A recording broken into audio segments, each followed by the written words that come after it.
Bismillahirrahmanirrahim. Assalamualaikum warahmatullahi wabarakatuh. Selamat datang di seri perkuliahan rangkaian listrik 2. Pada video kali ini kita akan membahas mengenai analisis rangkaian. Nah, secara umum, metode untuk menganalisis rangkaian dibedakan menjadi dua jenis. Yang pertama adalah analisis node dan yang kedua adalah analisis mesh. Dan ini adalah beberapa poin-poin yang akan kita coba bahas pada video kali ini. Yang pertama, kita akan mereview kembali materi kita minggu lalu, yaitu mengenai hukum Ohm. Kemudian setelah itu kita baru akan membahas mengenai analisis node, dan pada bagian yang terakhir juga kita akan membahas mengenai analisis mesh.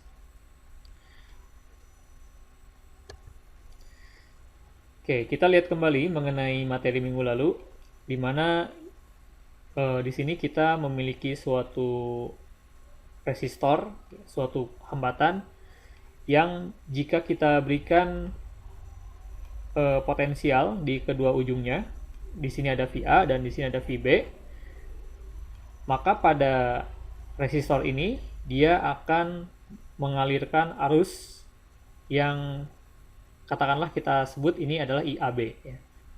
Menurut hukum Ohm, hubungan antara beda potensial, di sini VAB, itu nilainya akan sama dengan arus IAB dikalikan dengan R. Jadi, perbedaan tegangan, yaitu adalah VAB, itu nilainya sama dengan arus IAB dikalikan dengan R.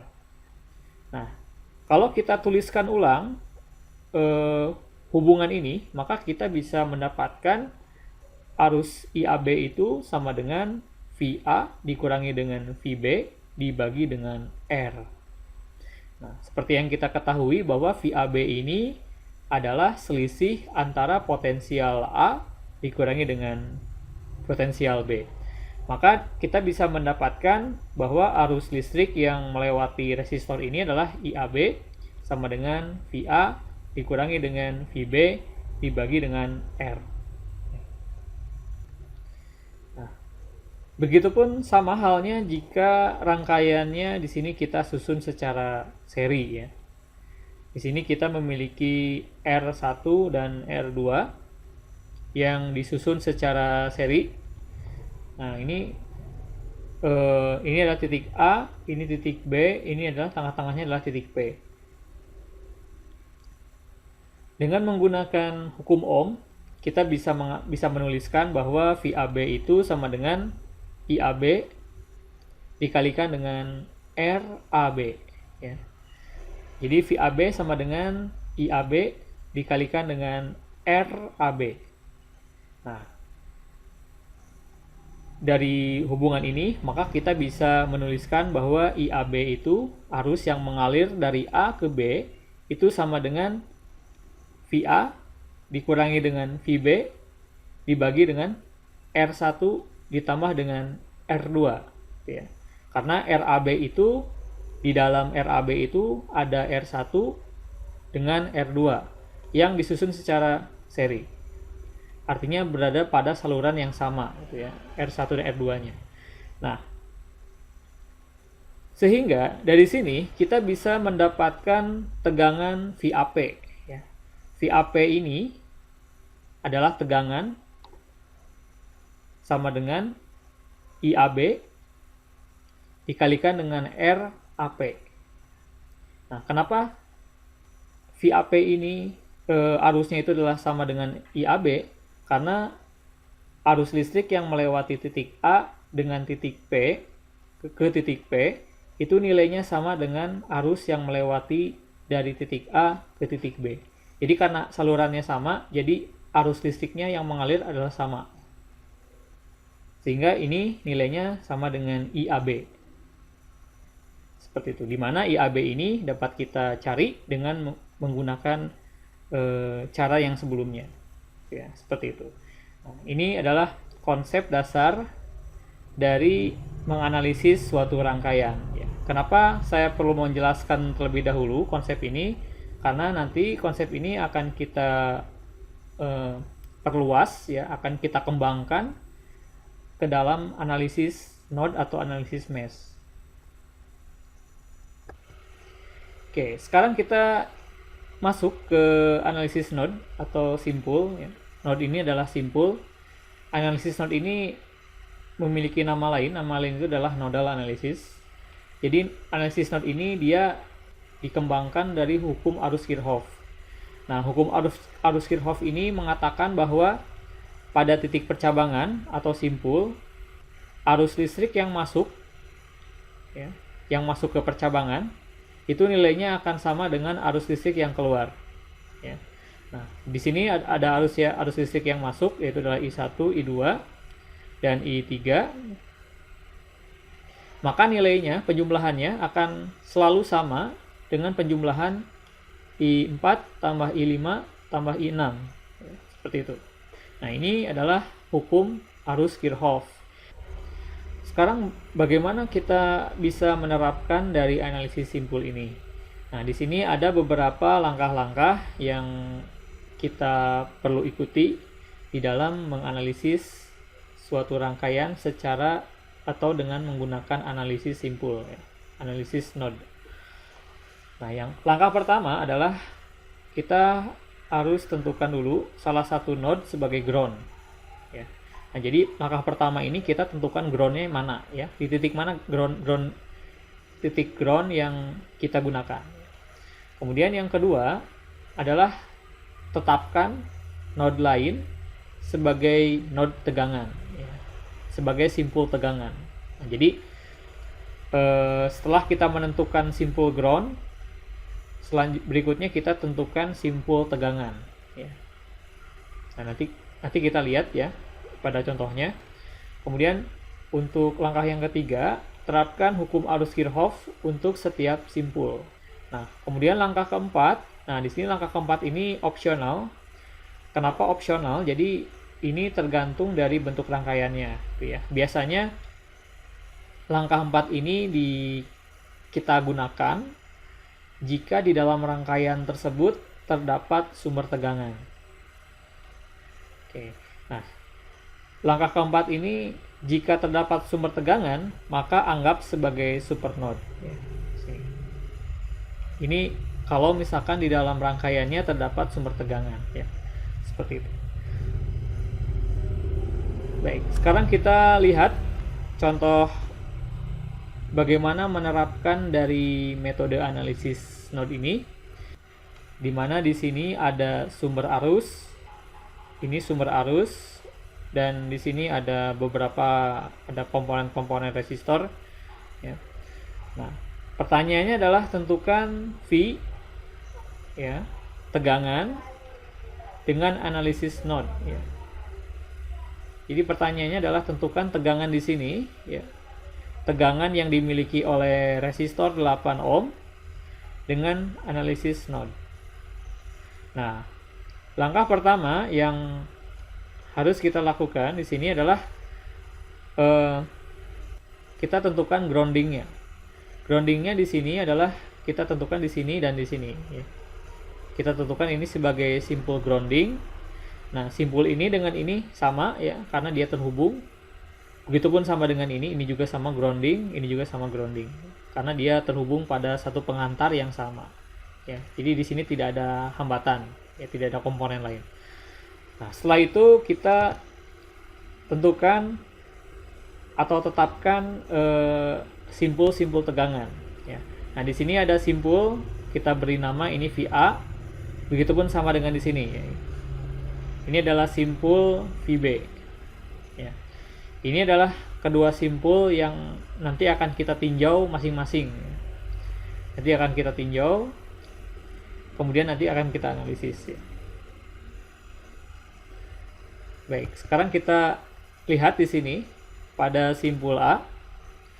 Pada simpul A di sini kita terapkan hukum Kirchhoff ya, hukum Kirchhoff arus. Misalkan di sini ada arus ya, ada arus yang mengalir, dia menuju simpul VA. Arus yang masuk itu sama dengan arus yang keluar ya. Nah, di sini juga sama ya, ada arus, di sini juga sama ada arus ya. Nah, penentuan arah arus ini itu bisa dilakukan secara sembarang ya. Jadi kita bebas menentukan arah arusnya. Misalkan saya ingin menentukan arusnya itu bergeraknya dari ground ke sini gitu ya. Itu boleh. Misalkan saya ingin menentukan arusnya itu dari misalkan dari sini ya, dari VB ke VA gitu ya. Itu juga bisa ya, bisa dilakukan. Di penentuan arus ini bisa dilakukan secara bebas ya, secara sembarang. Nah, nanti konsekuensinya akan terlihat pada perubahan tandanya. Begitupun sama dengan simpul VB ya. Pada simpul VB ini juga kita tentukan arah arusnya. Arah arus yang masuk ya sama dengan arah arus yang keluar. Nah, kemudian setelah kita menentukan arah arusnya ya, baru setelah itu kita analisis ya. Nah, kita analisis untuk setiap simpul ya. Yang pertama kita analisis untuk simpul VA ya, pada VA ini. Nah, VA ini di sini kita gunakan hukum Kirchhoff ya. Kita gunakan hukum Kirchhoff arus.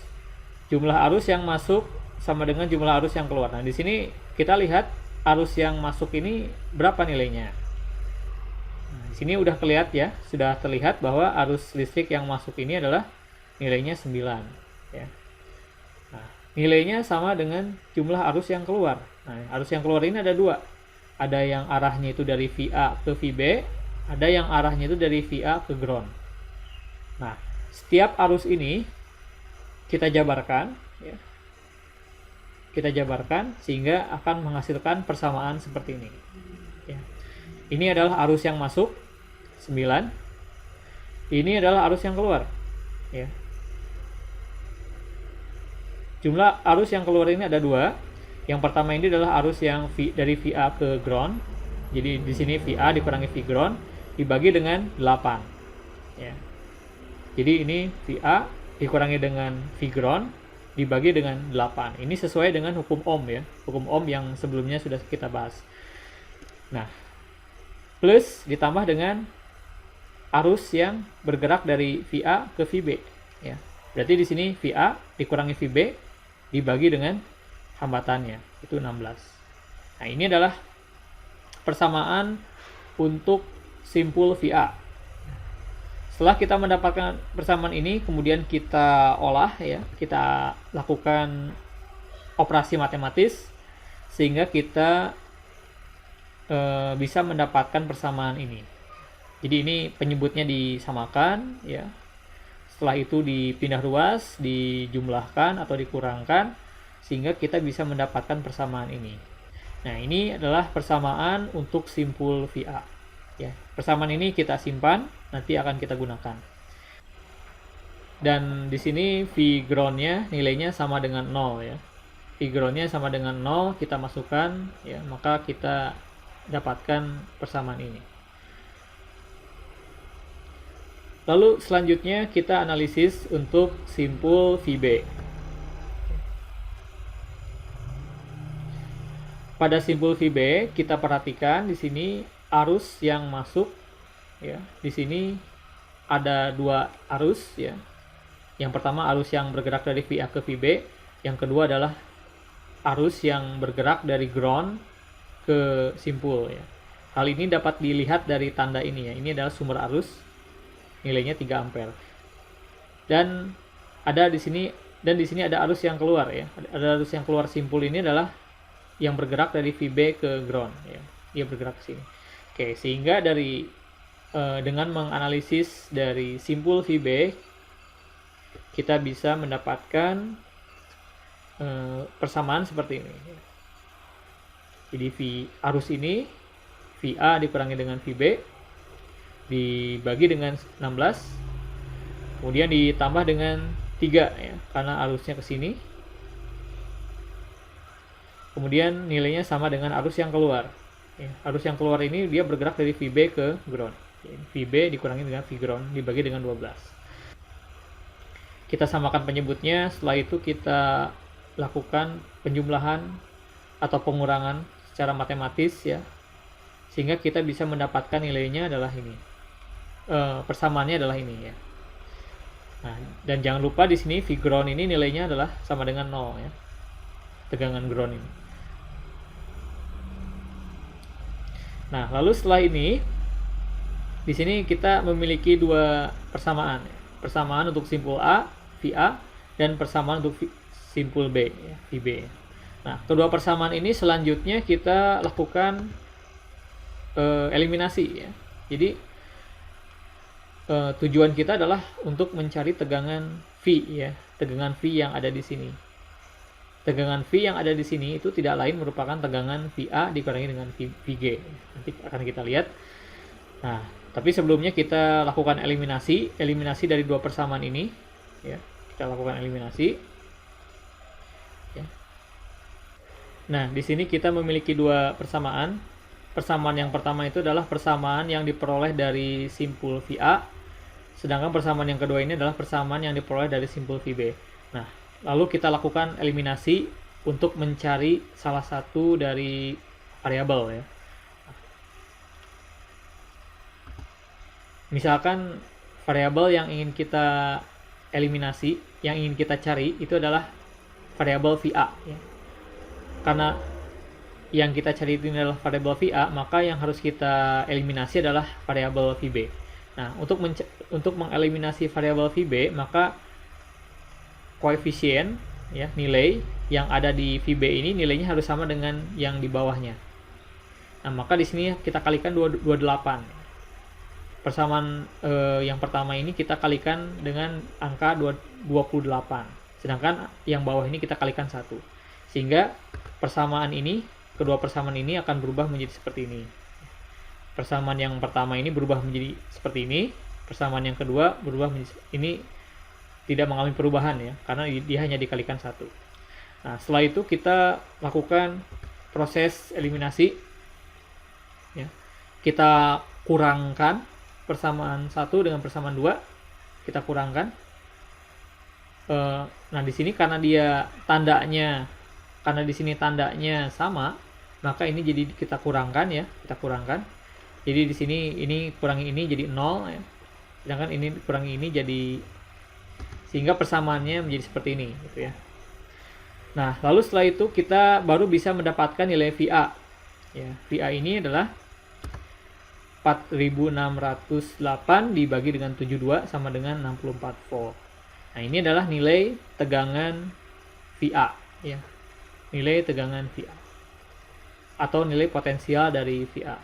Nah, sekarang tujuan kita adalah ingin mencari nilai V. Nilai V ini adalah nilai tegangan yang dimiliki oleh kaki resistor 8 ohm ini. Nah, kita perhatikan di sini bahwa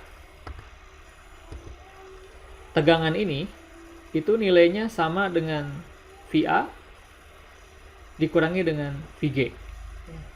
Jadi tegangan ini tuh nilainya sama dengan kedua selisih dari tegangan VA dan VG. Nah, sehingga dari sini kita bisa menyimpulkan bahwa tegangan ini, V ini adalah sama dengan 64 dikurangi 0, maka nilainya sama dengan 64 volt. Ya. Nah, maka inilah nilai tegangan pada resistor 8 ohm ini. Seperti itu.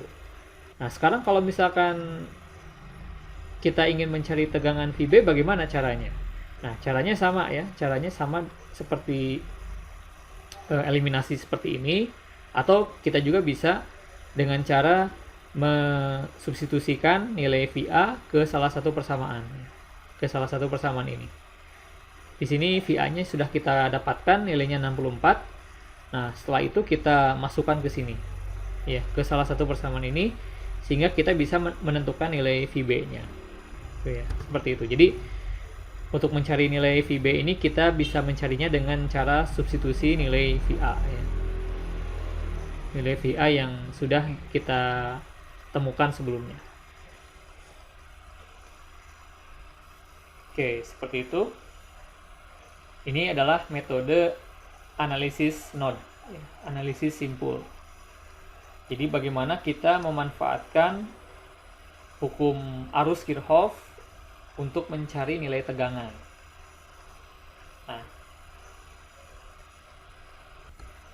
Nah, berikutnya adalah analisis mesh.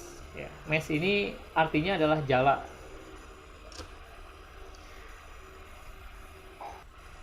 Kalau sebelumnya, kalau pada analisis node itu dikembangkan dari hukum arus Kirchhoff, sedangkan analisis mesh atau jala ini suatu analisis yang dikembangkan atau yang berdasarkan pada hukum tegangan Kirchhoff. Nah, pada hukum tegangan Kirchhoff kita sudah mengetahui bahwa jumlah tegangan yang dilewati oleh arus loop sedemikian rupa akan bernilai 0. Ini adalah konsep dasar dari hukum tegangan Kirchhoff. Jadi di sini pada hukum tegangan Kirchhoff yang dijadikan sebagai parameter yang tidak diketahui adalah arusnya, arus listriknya. Berikut ini adalah langkah-langkah yang mesti kita perhatikan dalam menerapkan analisis dari mesh. Yang pertama adalah tentukan arus loop tertutup yang melewati setiap rangkaian. Jadi langkah pertama kita tentukan arus loop tertutup. Kemudian yang kedua adalah analisis setiap tahanan yang dilewati arus loop. Jadi kita perhatikan komponen-komponen yang dilewati oleh arus loop. Kemudian yang ketiga adalah terapkan hukum tegangan Kirchhoff. Dan yang keempat, ini adalah kasus khusus. Jika terdapat sumber arus, maka anggap sebagai super mesh. Nah, karena di sini, karena pada analisis mesh ini yang dijadikan parameter yang tidak diketahui adalah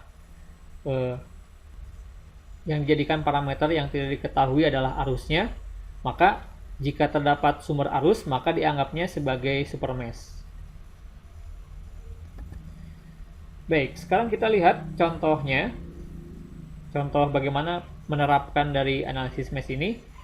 Misalkan di sini kita memiliki suatu rangkaian listrik. Di sini terdiri dari 3 sumber tegangan. Ada sumber tegangan 16 volt, 9 volt, dan 6 volt. Nah, lalu di sini misalkan di sini ada arus listrik yang mengalir yang melewati hambatan 2 ohm. Nah, pertanyaannya adalah tentukan arus listrik I dengan analisis mesh. Nah, langkah pertama yang harus kita lakukan, yang pertama adalah kita buat arus loop pada tiap rangkaian. Nah, di sini kalau kita perhatikan, di sini itu terdiri dari 2 rangkaian ya. Kita buat loop untuk setiap rangkaian. Yang pertama adalah arus loop I1 dan yang kedua adalah arus loop I2. Untuk menentukan arah arus loop itu bebas. Untuk menentukan arah arusnya itu bebas, arahnya bisa kemanapun. Ya. Yang penting itu konsisten ya, konsisten kita dalam menentukan tandanya. Misalkan di sini I1 arahnya seperti ini dan I2 ini arahnya melingkupi rangkaian dengan arah seperti ini, ya. Seperti itu. Nah, setelah kita menentukan arah arus loop, kemudian kita tinjau setiap loopnya, ya. Kita tinjau untuk loop pertama, di mana loop pertama ini adalah ini arus yang melingkupi rangkaian bagian ini. Lalu setelah itu kita terapkan Kirchhoff, hukum tegangan Kirchhoff. Ya, kita berjalan dari sini mulainya, misalkan kita berjalan ke kiri, di sini tidak ada apa-apa ya. Kemudian dari sini kita berjalan ke atas. Nah, di atas ini dia ada sumber tegangan, di mana yang kita lalui ini adalah yang pertama adalah negatif ya, negatif. Kemudian dari sini kita berjalan melewati hambatan ya 2 ohm yang arahnya itu seperti ini ya. Kemudian dari sini kita berjalan ke bawah. Oke. Nah, ketika kita berjalan dari sini ke sini, kita melewati sumber tegangan 9 volt. Di mana yang kita temui itu adalah nilai positifnya dulu ya, nilai positifnya dulu. Seperti itu. Nah, lalu setelah itu kita melewati hambatan 3 ohm. Nah, di sini hati-hati, arus yang melewati bagian ini itu tidak hanya dilewati oleh I1 saja. Jadi pada bagian ini dia juga dilewati oleh I2. Ya, jadi I1-nya arahnya ke bawah, I2 arahnya ke atas. Jadi di sini ada pengurangan arus, ya, I1 dikurangi dengan I2. Oke, kita langsung saja. Maka dari loop 1 ini kita bisa mendapatkan atau kita bisa memiliki persamaan seperti ini, ya. Ini adalah min 16, ya, karena dia melewati negatif dulu. Kemudian di sini plus 2I1, ya, 2I1. Kemudian dari sini dia berjalan ke bawah plus 9. Kemudian dia melewati hambatan 3 ohm, ya. Nah, hati-hati, selain I1 di dalam 3 ohm ini ada I2, ya, yang arahnya berlawanan. Maka di sini jadi 3 dalam kurung I1 dikurangi dengan I2. Jadi di sini ada unsur I2, ya, karena dia dilewati oleh I2 juga. Nah, sama dengan 0, ya, seperti itu. Di sini I2-nya negatif, ya, karena kita mengambil patokan arahnya itu arah loop 1. Jadi I1 dikurangi I2. Nilainya sama dengan 0. Nah, lalu setelah itu kita lakukan operasi matematis, ya, singkatnya jadi persamaannya menjadi seperti ini. Ini adalah persamaan untuk loop pertama. Kemudian berikutnya kita tinjau loop yang kedua. Itu adalah loop yang bagian ini. Caranya sama seperti pada loop yang pertama, kita berjalan, ya. Misalkan kita mulainya dari sini, kita berjalan, kemudian kita berjalan ke sini, kita melewati hambatan 3 ohm, ya. Pada hambatan 3 ohm ini dia dilewati I2 dan dilewati I1, ya, jangan lupa. Kemudian kita juga melewati sumber tegangan 9 volt, di mana yang kita lewati itu adalah bagian negatifnya dulu, ya. Kemudian dari sini kita belok ke kanan dan kita belok ke sini. Sehingga kalau kita tuliskan persamaannya menjadi seperti ini, ya. Jadi ini adalah 3 ohm, dia dilewati oleh I2 dan dia dilewati juga oleh I1 yang arahnya berlawanan dengan I2. Maka ini I2 dikurangi dengan I1. Ya, dikurangi dengan 9. Kemudian kita berjalan ke kanan, ya, positif 6I2. Kemudian kita berjalan ke bawah, yang kita temukan adalah sumber tegangan 6 volt. Yang kita temui pertama kali adalah kutub positifnya dulu, lalu baru negatif. Maka di sini positif 6 sama dengan 0. Nah, di sini perhatikan ada perbedaan, ya, antara bagian ini dengan bagian ini pada loop 1. Kalau pada loop 1 ini dia I1 dikurangi I2, kalau pada loop 2 ini adalah I2 dikurangi dengan I1. Kenapa seperti ini? Karena ya, pada loop 2 yang kita jadikan patokan positif itu adalah I2. Ya. Jadi I2-nya positif, yang negatif adalah I1. Nah, lalu setelah ini kita lakukan operasi matematis sehingga kita bisa mendapatkan persamaan ini. Ini adalah persamaan untuk loop 2, ya. Nah, caranya sama seperti yang sebelumnya sudah dibahas. Kedua persamaan ini selanjutnya kita lakukan eliminasi, ya. Kita lakukan operasi eliminasi, ya, seperti ini. Nah, di sini misalkan bagian yang ingin saya eliminasi adalah I2, gitu ya. Maka angka koefisien ini itu nilainya harus sama. Maka ini persamaan ini dia harus dikalikan 3 semuanya, ya. Ini dikalikan 3, dikalikan 3, dikalikan 3. Kalau ini dikalikan 1 semua, ya. Lalu setelah itu, supaya ini dikalikan 3 hasilnya 9, supaya ini dengan ini hilang, maka ini harus ditambahkan, ya. Karena ini tandanya berbeda, ini negatif, ini positif, berarti supaya hilang dia harus ditambah plus, ya, seperti itu. Jadi disamakan dulu angkanya, dikalikan 3, semuanya dikalikan 3, kalau ini kalikan 1, sehingga ini angkanya akan sama dengan ini, 9. Karena tandanya beda, jadi ini di plus ya, dipositifkan. Jadi ini ditambah, sehingga ini jadi hilang ya. Ini tambah ini jadi 0. Nah, sehingga kita hanya punya ini 15 ya, dikurangi min 3.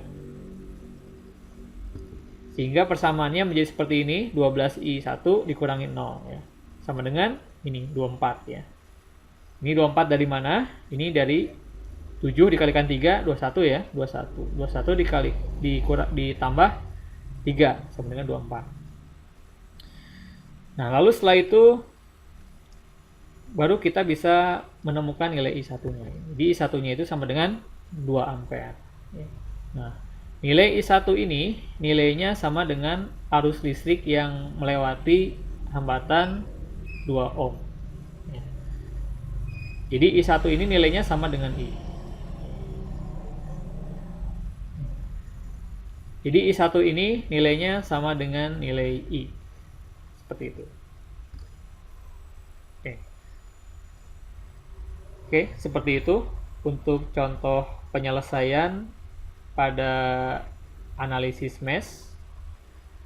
Nah, di sini pertanyaannya adalah kapan kita menggunakan metode analisis node atau mesh dan kapan kita menggunakan analisis rangkaian yang biasa itu ya, rangkaian hukum Ohm dan paralel seri. Nah, biasanya analisis node dan mesh ini digunakan ketika kita hendak menganalisis suatu rangkaian yang di dalamnya itu terdapat lebih dari satu sumber tegangan atau sumber arus. Jadi kalau misalkan di dalam rangkaiannya itu ada banyak sumber tegangan, maka biasanya itu dapat diselesaikan dengan menggunakan analisis mesh atau analisis node. Nah, tapi kalau misalkan di dalam rangkaiannya itu hanya terdapat satu sumber tegangan atau satu sumber arus, itu dapat diselesaikan dengan metode yang biasa ya, metode hukum Ohm saja, seperti itu. Dan untuk tugasnya di sini ada sebuah rangkaian di mana di dalam rangkaian ini hanya terdapat satu sumber tegangan dan beberapa resistor yang disusun seperti ini ya, sedemikian rupa seperti ini. Nah, pertanyaannya adalah tentukan hambatan penggantinya dan tentukan arus listrik yang mengalirnya. Arus listrik yang mengalir pada ini. Nah, kalau kita perhatikan rangkaian ini sebenarnya tidak perlu menggunakan metode analisis node atau mesh ya, karena rangkaian ini di dalamnya hanya terdapat satu sumber tegangan. Ya. Jadi hanya dengan menggunakan hukum Ohm, dengan menggunakan analisis yang biasa, ini bisa diselesaikan ya, seperti itu. Seperti itu. Ya, baik, demikian video perkuliahan untuk hari ini. Terima kasih. Assalamualaikum warahmatullahi wabarakatuh.